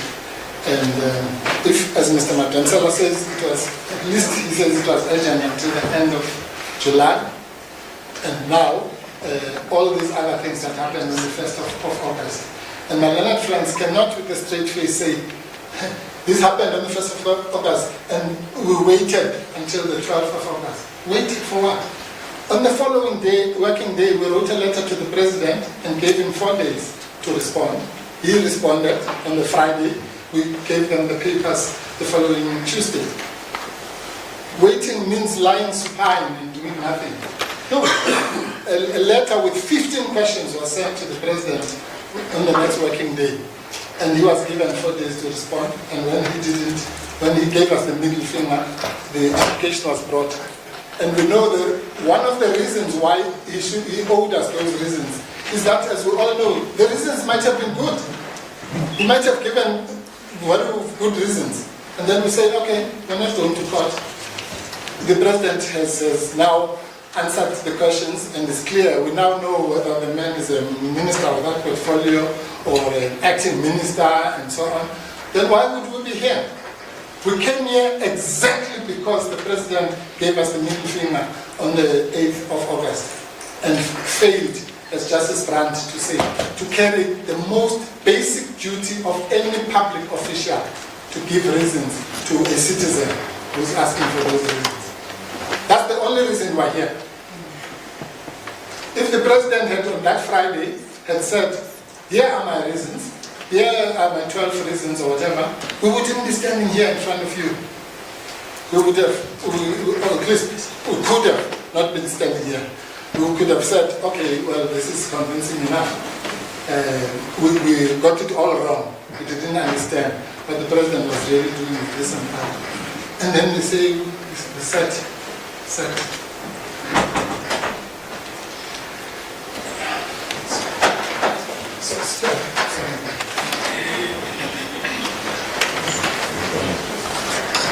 Yes, it's a big point. That the letter that we're talking about of the 4th, by the way, was sent on behalf of my client, former President Zuma. It was from KMNS attorneys. And this was all in an effort to avoid coming to court, if you like. The MK party did not get involved in that. What they wanted was merely to continue with the matter that was in the Constitutional Court. And what the MK party did was to write to the Chief Justice and say, we don't agree with your ruling on direct access, we don't agree with your ruling on exclusive jurisdiction, please give us the reasons urgently. And you've got the answer, it's somewhere there. They said, no, we're busy. The reasons will come when they come, and we're still waiting, there's nothing we can do. Because that could have also avoided us coming here. If we had those reasons, we could have said, well, we don't even have to come to the High Court, we go to the court for the consideration or whatever, depending on those reasons. But we can't do that. Our hands are tied, because we don't have the reasons, as Justice Tornay pointed out. As we say 2 months later, this court would justifiably say, go away. You couldn't have just waited for those reasons. You should have come as soon as you can here, which is what we did. Anything else? Those are our submissions. So the single application is also covered? Yes, I think. Indeed, my lady, I am covered. Yes, she is. No, so the reply is composite. Thank you. I see Mr. Manager. Yes, with the leave of the court, I just ask the leave of the court to correct one error. That's probably an error of communication. Please. When I took the court to the letter in which the President responded to the list of questions, I did not intend to convey that the concession that the President showed the applicants a middle finger. What I meant to convey is he did not show them a middle finger, he gave an explanation. I accept that in their interpretation of that letter it's a middle finger, but I'm not conceding here in the public court that the President gave the applicants a middle finger. That's not my submission, and it would never be my submission. In respect. Well, my ladies, I accept that. Obviously, the issue about let's put it nicely, The President failed to give us the reasons that we requested for until today. Let's leave it at that. So if I never wanted to convey that my learned friend considered what that means. What that means is our submission. That the failure, as Justice Frank said, the failure to give reasons is basically telling the citizen, go and jump in the lake. But that's my submission, not this time. The finger, but doesn't move the finger.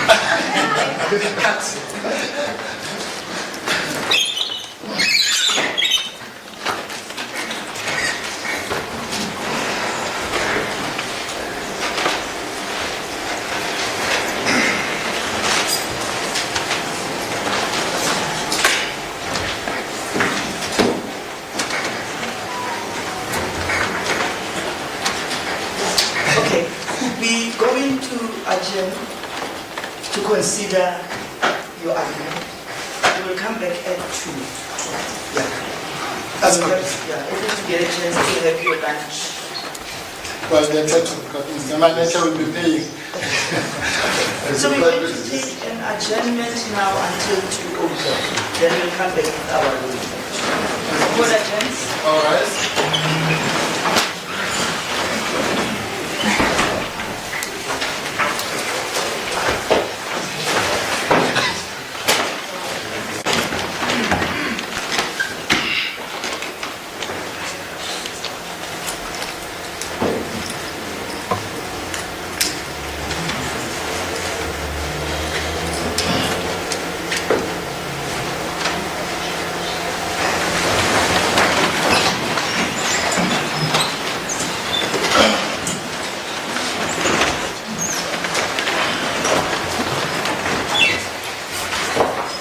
My sister Tolman is going to read out the unanimous decision of the school.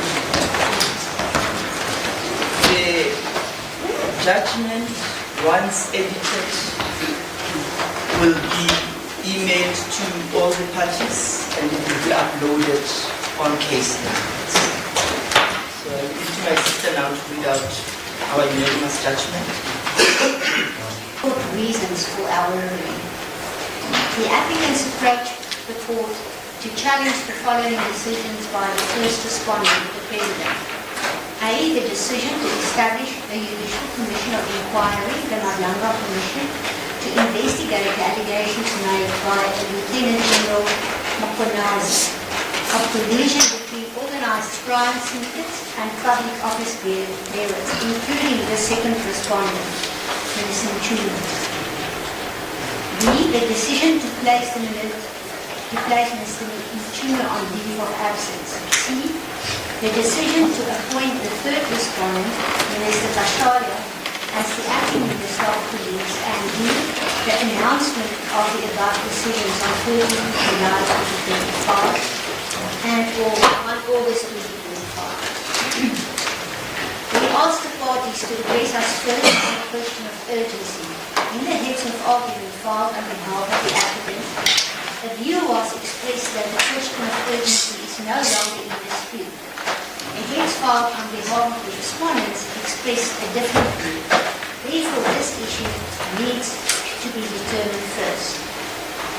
The impugned decisions were taken on 13 July 2025, which included that Mr. Nhlanhla was placed on special leave, and on 14 July 2025, the applicants issued a media statement. The applicants brought an urgent application in the Constitutional Court asserting that the Constitutional Court has exclusive jurisdiction, alternatively seeking direct access to the Constitutional Court. The first consideration for the Constitutional Court would have been whether that court had exclusive jurisdiction to hear the matter. The Constitutional Court dismissed the application on 31st July 2025 on the basis that it does not have exclusive jurisdiction and direct access to the Constitutional Court was refused. On 1 August 2025, the third respondent was appointed as acting minister. On 4 August 2025, the applicants wrote a letter to the President seeking certain information. The letter records, the applicant's view that irrespective of any answers the President might give to the above list of questions, the impugned conduct remained illegal and irrational and unconstitutional. The applicants are seemingly of the view that irrespective of the response by the President, they regard his decision was normed. Frame 1 of the Notice of Motion says, and I quote, that the application be heard as one of urgency in terms of Rule 612A of the Uniform Rules of Court. The letter from the Acting Judge President also indicated that all aspects of the case could be dealt with by this court, urgent. Whilst judicial notice can be taken of inherent urgency, a party must still make out a case for urgency, and the grounds relied on for urgency must be considered. The applicants in the founding affidavit make some general statements about urgency, stating that catastrophic events will eventuate, which poses a threat to our democracy. These averments are based on what the applicants say are very serious and unprecedented allegations of executive and judicial capture. This argument was forcefully argued before us today by the applicants' counsel. In their replying affidavit, the applicants invoked the doctrine of res judicata, asserting that because the Constitutional Court did not strike the matter for lack of urgency, this court is precluded from doing so. It must be noted that the Constitutional Court did not refer this matter to the High Court to be heard on an urgent basis. Therefore, the discretion to decide urgency remains with us. Each application brought on an urgent basis must be determined on its own facts and merits. To establish whether urgency exists, one needs to establish the harm that the applicants will suffer if the matter is not attended to on an urgent basis. The court is obliged to consider the facts put before it to decide whether grounds for urgency exist. In East Rock Trading, it was explained that urgent procedures are not there for the taking. Whether a matter is urgent depends on whether substantial redress can be obtained in due course. The well-known authority of Nhlanhla explained as follows. It seems to me that when urgency is an issue, the primary investigation should be to determine whether the applicant will be afforded substantial redress at the hearing in due course. If the applicant cannot establish prejudice in this sense, the application cannot be urgent. Once such prejudice is established, other factors come into consideration. These factors include, but are not limited to, whether the respondents can adequately present their case hearing, other prejudice to the respondents and the administration of justice, the strength of the case made by the applicant, and any delay by the applicant in asserting its rights.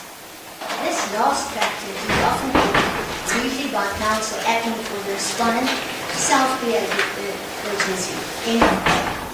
The applicants relied on this court's decision in Aplengi to assert urgency.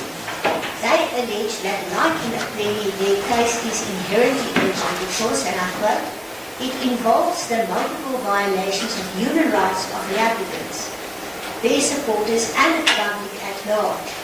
There are serious allegations of bias, improper motives, and abuse of state power on the part of the President.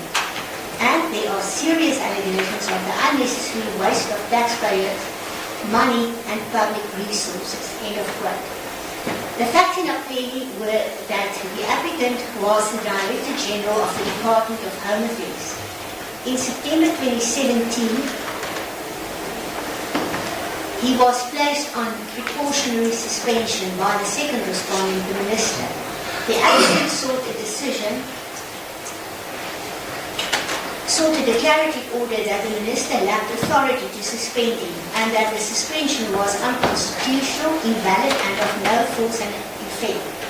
As a secondary line of argument, the applicant contended that even if the Minister had the power to suspend him, the reasons for such suspension were irrational, as the minister did not have justifiable reason to believe, prima facie at least, that he had engaged in the serious misconduct alleged.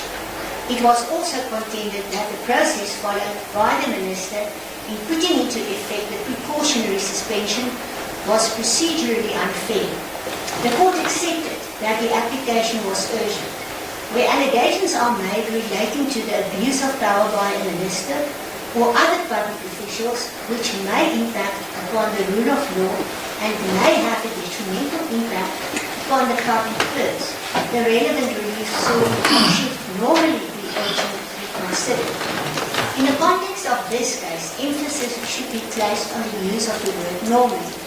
This choice of words point to the fact that the urgency of the matter will still depend on the specific circumstances of the case.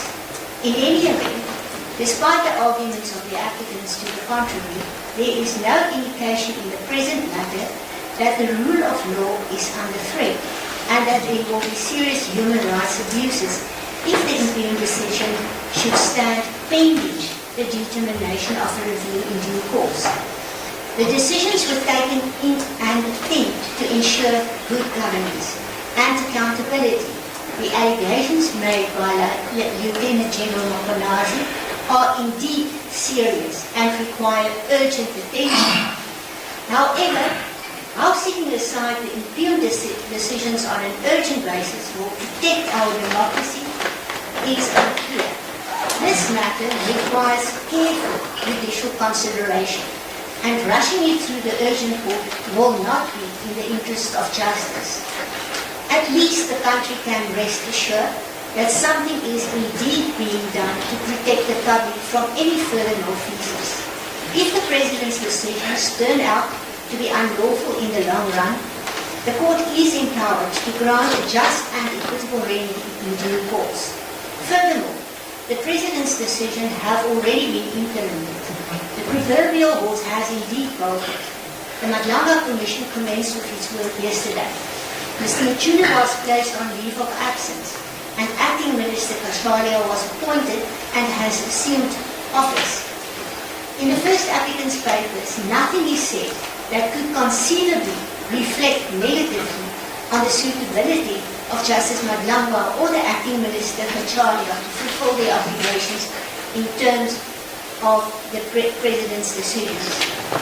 We therefore conclude that the matter is not urgent, and we make the following order. The matter is struck from the roll due to lack of urgency and cost will be cost in the courts.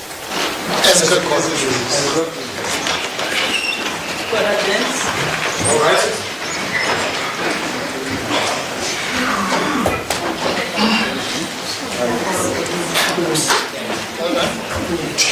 Good.